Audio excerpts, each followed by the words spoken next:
The United Kingdom's Ministry of Defense latest intelligence update on Ukraine, June 25, 2023. In recent days, Ukrainian forces have reset and have again been undertaking major offensive operations on three main axes in southern and eastern Ukraine.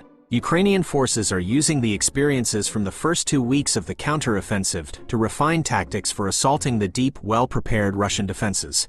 Ukrainian units are making gradual but steady tactical progress in key areas. In Luhansk Oblast, Russian forces have made their own significant effort to launch an attack in the Zaporizhzhia forest near Kreminna. This probably reflects continued Russian senior leadership orders to go on the offensive whenever possible.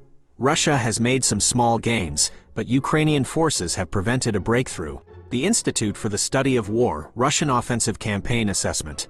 Russian sources speculated on the specifics of the deal mediated by Belarusian dictator Alexander Lukashenko to end the Wagner Group's June 23-24 armed rebellion, including the possible involvement of Russian President Vladimir Putin's chief of staff. Russian opposition outlet Meduza, citing unnamed internal Kremlin sources, reported that Prigozhin initially tried to get in touch with the Russian presidential administration midday June 24 as Wagner fighters moved north from Rostov-on-Don towards Moscow, but that Putin refused to speak with Prigozhin.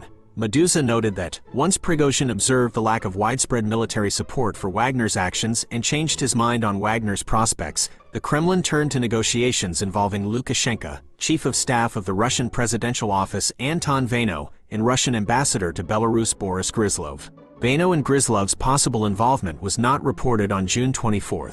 A prominent Kremlin-affiliated military blogger also questioned whether the deal will hold Wagner or Prigozhin accountable in any way for the deaths of at least 13 Russian airmen on June 24. Prigozhin's whereabouts cannot be verified beyond his departure from Rostov-on-Don late on June 24.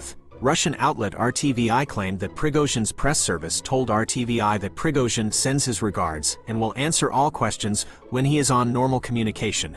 And a prominent Wagner-affiliated Telegram channel shared an AI-generated image of Prigozhin holding a finger to his lips and stating, "Plans love silence," a copy of the phrase commonly used in Ukraine about operational security. As the Institute for the Study of War noted on June 24, the specifics of the deal are still unclear in the open source beyond speculation and rumor. The fallout of Wagner's armed rebellion has not yet concluded, and it remains to be seen how the deal will be implemented, if all involved parties will comply fully, how the Kremlin and Russian Ministry of Defense intend to do with Wagner personnel, and if Wagner fighters will cooperate, regardless of Prigozhin's wishes. The Institute for the Study of War key takeaways today. The implications of the Lukashenko-Prigozhin deal for the leadership of the Russian Ministry of Defense also remain ambiguous. Wagner forces continued to withdraw from positions in Rostov and on the road to Moscow to their bases on June 25, and the Kremlin's intended structure for leveraging Wagner fighters remains unclear. Further details emerged on the composition of the Wagner units approaching Moscow on June 24, indicating Prigozhin would likely have struggled in an active conflict in Moscow without additional support. The Russian ultranationalist information space fractured on June 25 between those who want to move past the rebellion and those demanding solutions to the internal security flaws that the rebellion exposed. The ultranationalist Angry Patriots Club held a pre-scheduled event in Moscow on June 25 and espoused long-standing criticisms against Putin and the Russian military leadership, suggesting that the Kremlin will not immediately begin cracking down on antagonistic ultranationalist groups in the aftermath of Prigozhin's rebellion. Ukrainian forces continued counteroffensive operations on at least 3 sectors of the front. Russian forces' ability to conduct offensive and defensive operations in Ukraine does not appear to have been substantially impacted by Wagner's June 23-24 armed rebellion. Ukrainian main military intelligence directorate, GUR, head Kyrylo Budanov warned on June 23 that Russia has finished preparations for an attack on the Zaporizhzhia Nuclear Power Plant.